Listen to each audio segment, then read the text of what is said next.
So many times when people wonder what it is that makes our cities the way they are, we think about the buildings, we think about the bricks and the sticks and the steel and the glass and everything else as being what makes our cities succeed or not succeed.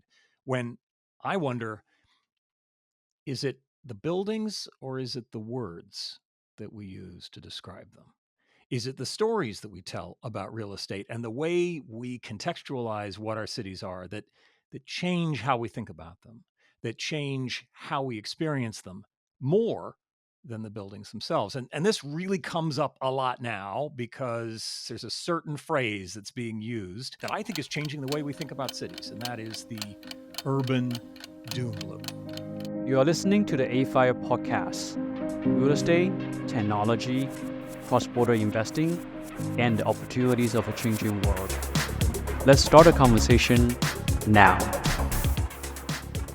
We've observed all sorts of negative within cities, especially post-COVID, but I really wonder and have been irritated by the use of that word because I think it creates a story that is changing our cities far more than describing them. And that's why I'm really excited about our guest today. Here we are, we're in the middle of September in 2024, and I'm fortunate enough to sit down with Rebecca Rockey, who's the Deputy Chief Economist and Global Head of Forecasting for Cushman and Wakefield. And she was one of a few authors on a blockbuster report that just came out from Cushman Wakefield called Reimagining Cities, Disrupting the Urban Doom Loop. So thank you, Rebecca, for joining me on the AFIRE podcast. Well, thank you so much for having me. I'm equally as excited to get to discuss our research on this topic, and I think I share some of your sentiments around the notion of using the urban doom loop to describe cities today. Part of the frustration I think we have is the categories of real estate hasn't been very descriptive of the situation we have. So, for example, the CBD or downtowns versus the suburbs seem to be the two categories of real estate that most people think of when they think about our cities. And yet, that's a pretty kind of broad brush description of what it is. And in your report, you and your colleagues, I think you've invented a new word. Can you describe why you did that and what it is that you're trying to explain about what is inside our cities? You're spot on. We use these words of city and suburbs in a broad, sweeping manner, and cities are way more complicated than that. And so, what we did was looked at two main things. The first is the development form. And we know based on decades of research that transportation drives development. And so, the emphasis here was okay, once you're in a place, wherever that is, what's the main way that you get around that place? Is it by walking or is it predominantly by car, truck, etc.? And that sort of aligns and is correlated to other features of the development form. But that's sort of step number one is how do you get there? Once you're there, how do you get around? And the other things that correlate strongly to that tend to be that walkable places also are by their nature dense, they're mixed use. And we tend to see certain features come out of the data in that way, things around like floor area ratios that you might observe. By contrast, you can look at more drivable dependent places, which we call drivable sub-urban, which we don't mean that broad category of suburban, we just mean below urban. And here, the main form is clearly getting around by driving, but what we tend to see as a result of that is that real estate is siloed. You have bedroom communities of residential, you have concentrations of retail and maybe a few other categories. You have industrial and data centers over here, and they're not really connected. So that's layer one, is what's the development form? And that gets into transportation and then these other features. Then layer on the economic significance. So where is GDP actually being produced? We use location-based GDP to sort of tell us, okay, on top of the development form, tell me where the GDP is. And this creates these places. And so what we honed in on specifically were walkable urban places, as well as ones that are what we call regionally significant. They produce a lot of GDP. They have what are called a greater concentration of export oriented jobs, which is a Hmm. common language to use in the world of impact analysis, regional economics. Became very famous during the Amazon HQ2 search when Moretti's research around 5 multiplier jobs for every tech job came into the common linguistic. But those overlaps create what we call walk-ups, walkable urban places, but also those that are regionally significant for GDP. And we studied those. It just so happens that they tend to be central in most cities. So when you Hmm. think of that CBD, what we might call the urban core, they tend to overlap, but it's not always a guarantee. You can have walk-ups in what we call suburbia. Hmm. And a great example of that might be, we're here in the DC area, that might be Tyson's Corner, Hmm. Reston Town Center. These pockets of what we can think of as suburban, but actually that's not quite what they are. They've become walkable, they've become more urban, and they actually do create a lot of GDP generation. A lot of our thinking is often that the suburbs are these bedroom communities a la 1955, and then the city is downtown and nothing in between. And yet these walkable areas can look like Tyson's Corners, to your point. They can look like a neighborhood within a city, a larger city. They can even be in the CBD. But what I found interesting in some of your analysis was we talk about walkability as a nice to have. Gosh, wouldn't it be nice if I can walk to the grocery store or walk to my kid's school or, have a life that's all within, a 30-minute walk? How wonderful and sweet that is, but probably not that important from an economic standpoint. But you found something I thought really interesting, the statistics around how much these walk up areas, as you've described them, contribute economically. Yeah, it's quite tremendous. Just to start, we looked at 15 US cities. Across those cities, on average, these walk ups comprise 3% of the city's land mass. So think of it as that's going to be even smaller if you went all the way out to the metro area level. We honed in on the cities. They're about, on average, 3% of the land mass, but they contain about 25% of the real estate inventory within the city. It's about 26% when you look at the valuation of the real estate that they hold. They generate 37% of the city's property tax revenues, and they produce 57% of the city's GDP. So this is going to become very important when you think about doom loops and why would you care about these places if you don't live in them, if you don't happen to work in them. There are tremendous implications when a part of a city, a place in a city that is that vital to economic health, when it is being challenged. And what we found in our research was that they are being challenged. And in particular, downtowns are being the most challenged. And downtowns really do play an outsized role as well in that GDP production. And so that's really, really important finding to hone in on the why, about why we would even care about them specifically within this context of risks of an urban doom loop emerging. So the answer to the question, why do you want density? Why do you want walkability? It's pretty simple. 3% of the land creating 57% of the GDP. I mean, that's pretty stark when you think about it.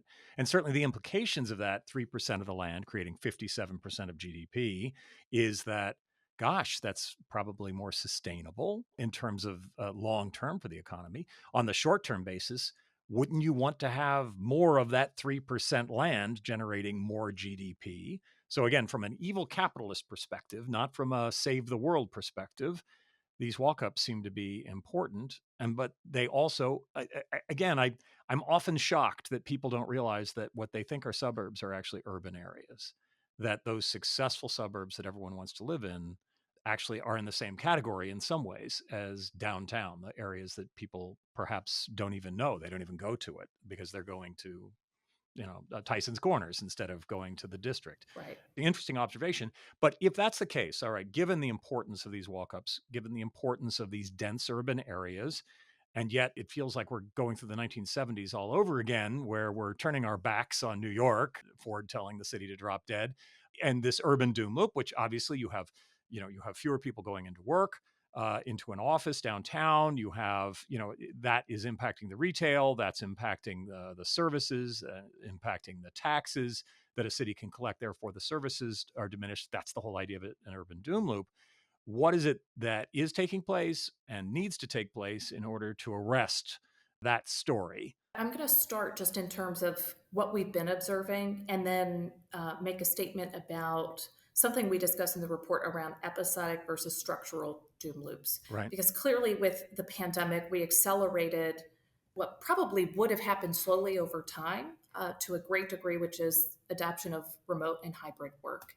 And clearly, this led to almost like a cliff event, right? Unlike a traditional business cycle, so much of this, it just happened all at once. And that is really a contributing factor to the very fast sort of adaptation that cities need to make. Whereas otherwise, you probably would have seen these things happen. It just would have happened over decades Right. of time. Well, and you can argue they were already happening, right? I mean, when you think about, again, since you're in DC, when you think about what was happening in the office leasing market for 10 years up to the point of COVID, you were seeing a general diminishment of demand Right. that was already occurring before that happened. And that's true of a lot of cities around the country. It is very true. So we did a study in 2021, and we actually went back and looked at census data over the last 25 years. And what you can see is remote work rates among office using occupations were rising steadily across most of the country. In addition to that, you also had sort of corporate rationalization, what we call densification in the industry, that was also eroding what we call marginal demand for office space for every given new office job that would be added in the economy. In part, this was offset by the fact that the knowledge sector was becoming more important in terms of its role in the economy. But all in all, that was a headwind on the marginal demand side. And this has sort of thrust an accelerated adoption of that remote work pattern into the mix. It clearly led to fewer commuters, in particular, being in cities. But initially, and this is an important part of how we think about ingredients of an urban doom loop, it also led to an outright exodus of residents within these cities and also within what we call these walk-ups. And so when you start to lose that population share and you start to see that out-migration, it compounds a lot of the challenges because, of course, commuters matter, but obviously so do residents. And what we also found that may be surprising to some of the readers out there or your audience is that actually 70% of foot traffic in cities before the pandemic in these walk-ups were from visitors. That still is the case today. So when you reduce the reason rate, whether that's because of outright shutdowns or then subsequent maybe fears of experiencing crime, and you just don't see the vitality within the city or walk-ups to go back in, that really reduces the attractiveness and it compounds the challenges that cities face. And so those are important things that we observed early on. Now we talk about this distinction between episodic and structural, where structural really happens when there's a loss of a very significant economic engine. And you can kind of think of Detroit in the 50s, 60s, and into the 70s as the auto industry continued to evolve and move out of downtown Detroit. You can also think of New York City in the 70s up through, it took till the 90s for that to start to really reverse. We view this as episodic in part because the episodic doom loops do tend to be driven by these more acute events, whether it's recession or a terrorist attack or a natural disaster. Here we have a pandemic. It did lead to those market share declines, right? We're seeing valuation declines. We're seeing, despite economic declines stalling out in 2020, and then we saw a recovery in GDP, places that were highly urban, that relied on walk-ups to a greater degree, have lagged in that recovery. We've seen that population shift start to reverse, and we've actually seen populations gains start to reaccrue. So these are all signals, hey, this is episodic. The part, though, that doesn't go away simply because some of these things have shown us signs of reversing, like population growth and GDP growth, is the impact, again, that these walk-ups have through the public financial side. Right. And so what this gets into is that 37% of tax revenues that come from 3% of the land mass. Let's say you don't live in a walk up, you don't work in a walk up. Why should I care if downtown is suffering or not? Well, here's the thing. Not only are those parts of the city generating a disproportionate share of tax revenues, when you look at the cost of services that they consume, on a per square foot basis, it is lower. And so not only do they generate more, they consume less. What does that translate to in kind of public finance 101? That's a subsidy for the rest of the city. It is subsidizing all kinds of services, education, social services for the rest of the city.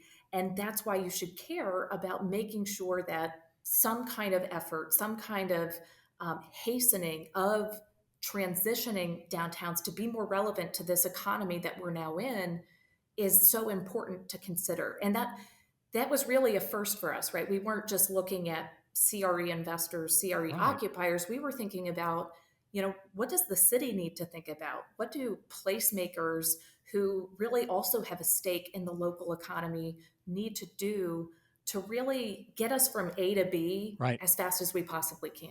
That is so striking when you think about it. And I think let's pause here and just kind of consider that. So often throughout history, as urban centers have had trouble, like Detroit or like New York City in the 70s, or other cities that have gone through ups and downs, that most of the folks that live out from the city center start to believe that they would like to turn their back on it. That, we don't need that. We don't need the city center. So let's just forget about it. We're not going to worry about it. Politically, it becomes less important. Economically, it becomes less important.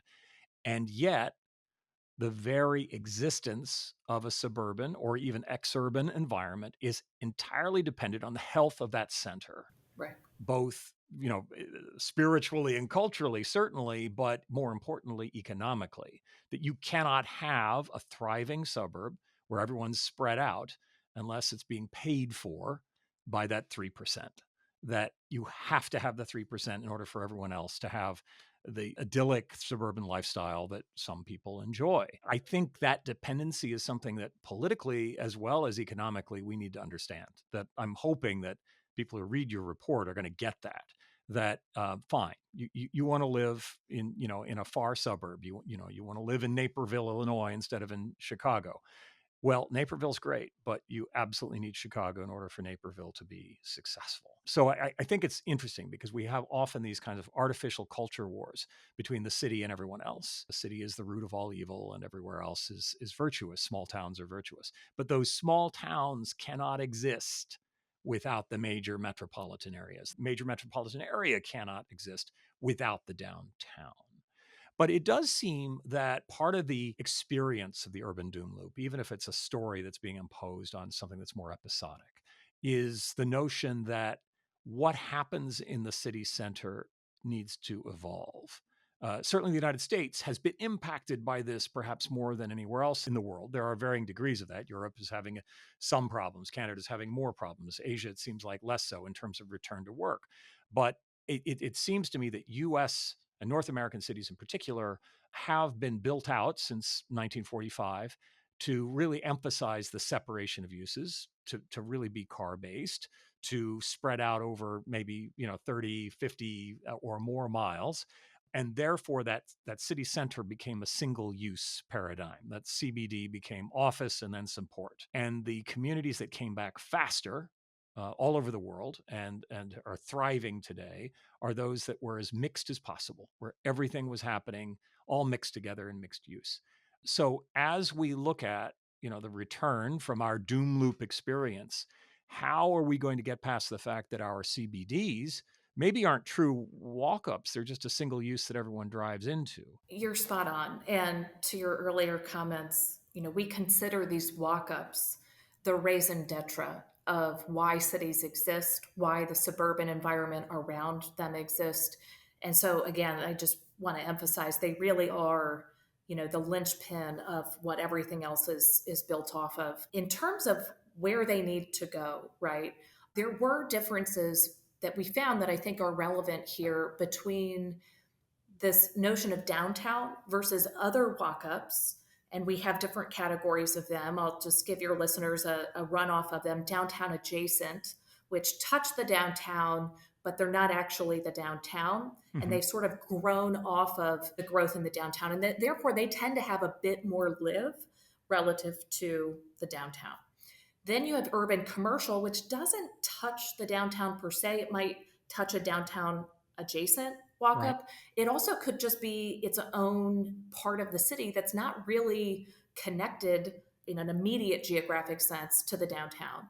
So, an example of that might be something like Georgetown in the DC area. And then you have urban universities, which have a lot of different attributes to them and frankly have been the type of walk-up that have recovered the most as students came back to campus and online learning started to kind of move to be less of the norm for, in particular, undergrads who were there on campus.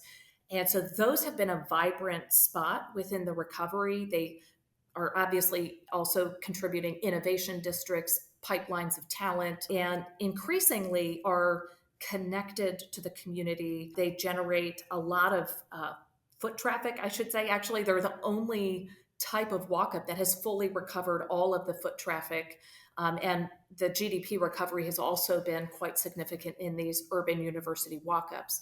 Now, when we think about downtown, it's unique, right? We have for decades, as you pointed out, over 75 years, really said this is going to be where the heart of the office market is. Hmm. And in some cities, DC and San Francisco are the most extreme, where in downtown, 85 to 90% of all the real estate square footage, and we looked at all real estate, not just commercial real estate, in those two markets, 85 to 90% is just office, Hmm. some kind of office building, whether it's GSA, owner occupied, private rentals on the competitive market. That's an incredible number. Yeah. You know, at some cities, it was a little bit lower, maybe 60%, maybe 70%. That's putting all of your eggs in one basket, which is for forever, people are going to be willing to commute very long distances to come into this place and only do that and then go home. Hmm. And you know, I on top of the pandemic, I think that that was getting a little bit disrupted before the pandemic. You started to see an increasing desire to live in these places, and people were just being forced to kind of live in downtown adjacent, live in other parts of the city, further away from really where the core is. So, our conclusions, I don't think for many would be surprising that we're saying, look, there's too much office, and especially in downtowns. So, we Right. need to shift away from that. And one natural adage that our industry has, you know, advocated for, and rightfully so, is increase residential.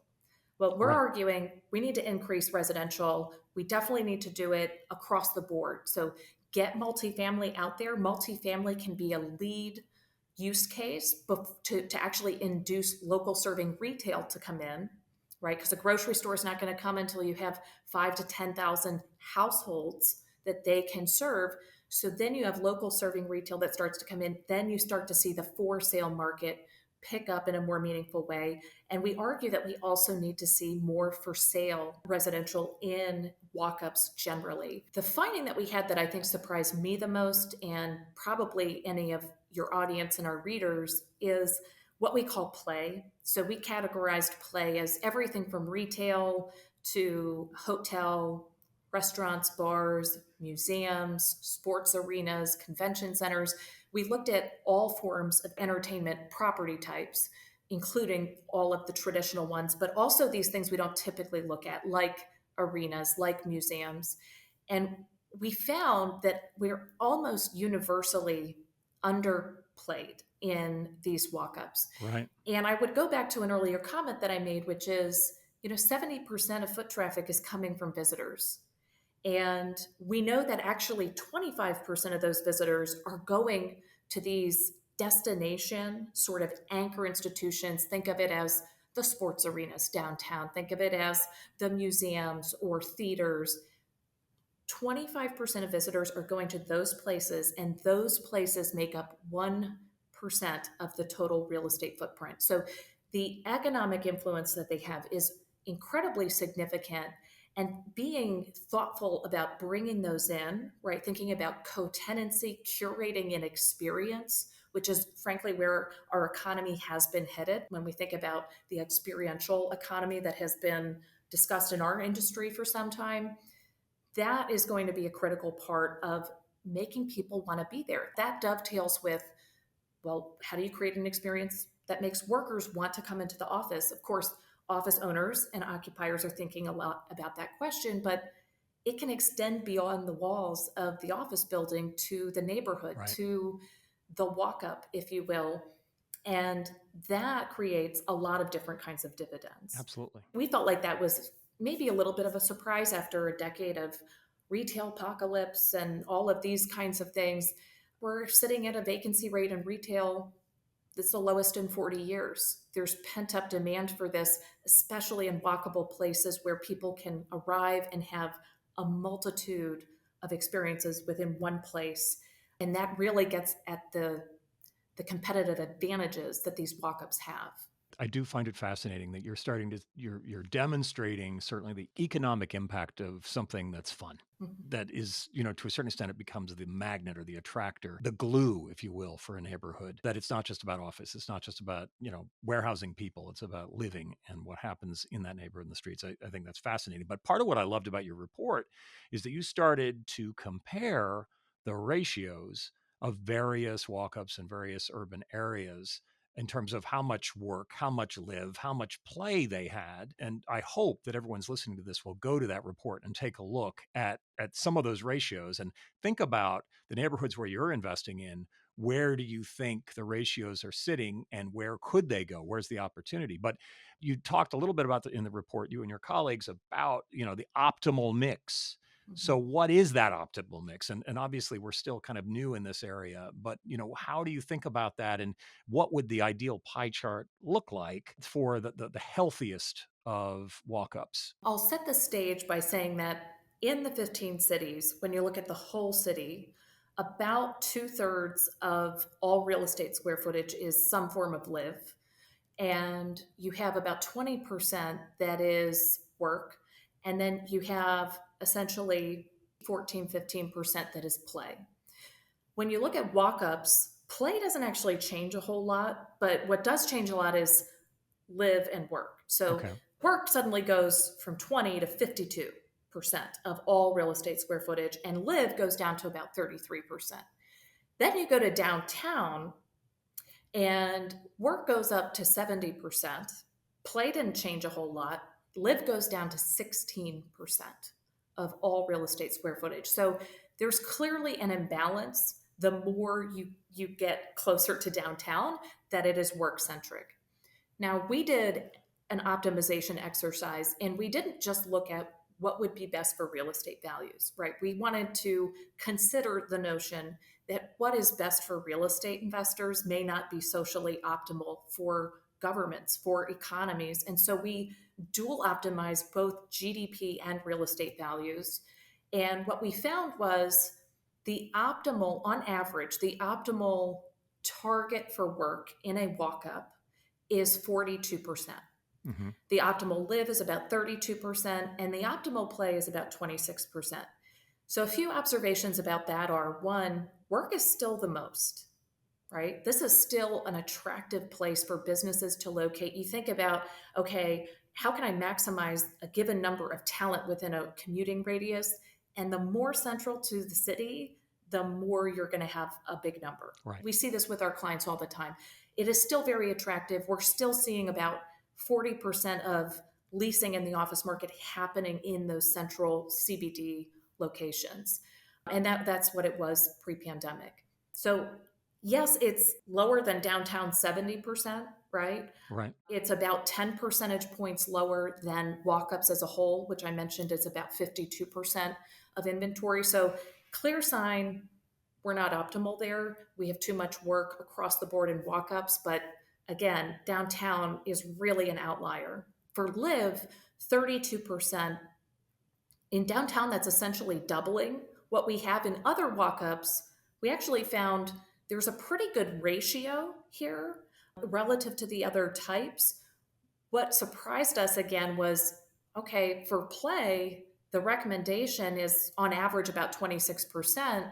Well, pretty much no one has that amount. So downtown definitely doesn't, but even these other walk ups don't, right? So what's going to make you want to go to somewhere that's maybe not so central in the city, but maybe has, the right amount of live? Well, it's going to be some place that's going to make you want to go there, Right. whether it's a shopping district, some kind of uh, terminating vista, as we call them, an Instagrammable moment, if you will. And those kinds of things are where we think other walk-ups need to make a lot of progress. So on average, they only had about 14% of inventory in play. We are recommending something more like around 26. Now, these are on average. We gave ranges because, of course, any quantitative person should tell you there's a point estimate, there are confidence bands. We showed you the confidence bands, and we're saying, on average, this is what it should be. But we can also have complements. So if you have a downtown that's maybe it's going to go from 70 to 50, 70 to 60, but it's connected to other downtown adjacent that are maybe on the low end of where work should be, and they push up on the high end of live. These things can act as complementary forces, but you also want to think about things that draw people from one to the other, right? Things that create osmosis. And I would point to some of the great work that the DC Mayor's Task Force is thinking about, right? Around thinking about how do you draw people from the mall up into around the convention center, up to Chinatown, to again draw people from one place to the other, and again create that economic vibrancy. So those were the recommendations we had. We certainly don't want to be overly prescriptive, but we did want to give a North Star. And I do think that, some of those recommendations may seem counterintuitive because pretty much all I hear is, oh, just office to resi, office to resi. Right. And this is saying it's a little bit more complicated than that. And it really depends on where you are and what kind of place you're talking about. One of the product types that has continued to do well generally, although it's a difficult property type to execute, has been mixed use, which makes sense. You have this virtuous cycle of all these uses kind of working together. And if you do it right, you're going to end up with a fantastic property. But really, the best real estate is mixed use. It's just not necessarily within your building. It's perhaps within the collection of buildings. It's within the neighborhood and where it goes. So there's a real logic to it. I do think that perhaps COVID has been an opportunity for us to learn about the vulnerabilities of a single-use community and the resilience of a mixed use. And I love what you said. It's not just about resi, getting more office to resi. It's understanding that it's a more complicated picture and one that includes play, which is part of life. And all of that has to kind of happen within the same place. So that I think that's fascinating. When you think about what is it that, especially based on what you and your colleagues learned during this report, what is it that you think most people get wrong about our cities that they need to readjust their thinking? I think that it doesn't affect them. It's just some big bad investor that's going to lose money on their office building, and it doesn't matter. When all of the data tell us to the contrary, these places matter a lot. And in fact, they are the reason that the city is. Right. And so I think if you can internalize that and you can sort of parse out and read the analysis that goes behind supporting a claim like that, you can then start to draw the connections as to, okay, this really matters, and let's think about it in a complicated way that makes this a place that people want to be in. Mm-hmm. And again, that's about more than just creating new places for people to live. It's about creating experiences. It's about quality of life. It's about things that are more difficult to quantify, and which we attempt to address in the third chapter of this report, where we went into even things around place management, right, which gets into programming and drawing people in for experiences. There's, I think, a level of, maybe I would dare say, something like humanity that was brought into that part of the report that we don't typically tend to think about, in real estate analysis. Mm-hmm. So if you can kind of accept that these places really, really matter, no matter if you go to them, if you work in them or not, then I think you can start to understand why engaging in the solution, which is obviously more complicated and nuanced than just office to resi. I think that would be probably the main thing is people just don't think it affects them. And there are all kinds of spillovers to everything. There Mhm. are externalities to everything. The thing about doom loops, and I spend a fair amount of time thinking about the public finance side of this, they're not cliff events, right? The pandemic it forced us overnight into this situation. When you look at how long it took for some structural doom loops to actually emerge in the public finance world, it takes a long time. There are different ways about how values are assessed, and so tax revenues can look artificially healthy. But we're seeing on a per square foot basis signals that this is deteriorating. There is more to come, and that's going to challenge the public sector in many different ways moving forward, unless if there's an intervention, right? Right. Unless if we can get this transition going. And we know investors are excited to do that. We know that the public sector, especially in gateway cities, which have been hard hit, is engaged and being very thoughtful about this. We hope to provide some real data to support that initiative, right? To give them the conviction of, yes, there's a lot of evidence here that this tax incentive program may make a lot of sense and be worth the public taxpayers, bang for the buck when you think about the benefits that can bring given the economic role that these places play. So we hope that this is illuminating beyond our traditional audience, and that we can kind of see that, in fact, in society, we are all connected, even if it's in real estate and we didn't know that we were all connected in this way.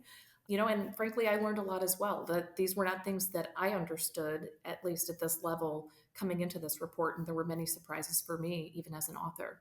The cities matter. They're worth protecting. They're worth building. And certainly your report really kind of helps us understand that we should also be not just careful about our cities and how we take care of them, but careful about how we talk about them. That an urban doom loop, to your standpoint, is not permanent. This is something that perhaps we're seeing warnings and things that we can act upon and ways to assess the importance of it. Well spoken. And I really hope that whether someone's in the private sector, the public sector, or just an interested resident of our civilization, we'll take a look at your report. And again, it's called Reimagining Cities, Disrupting the Urban Doom Loop by Cushman Wakefield. We've been speaking today with Rebecca Rockey, who's the Deputy Chief Economist and Global Head of Forecasting for Cushman Wakefield. Thank you so much for spending some time with us on the AFIRE podcast. I really have loved it. Thank you for having me, and thank you for reading our report. You have been listening to the AFIRE podcast. Remember to subscribe on your favorite podcast subscription service, such as Apple, Spotify, Google, Stitchers, and others. AFIRE is not engaged in providing tax, accounting, or legal advice. No content in this podcast is to be construed as a recommendation to buy or sell any asset. Some information included has been obtained from third-party sources considered to be reliable, though AFIRE is not responsible for guaranteeing the accuracy of third-party information. The opinions expressed are those of its respective contributors and sources, and do not necessarily reflect those of AFIRE.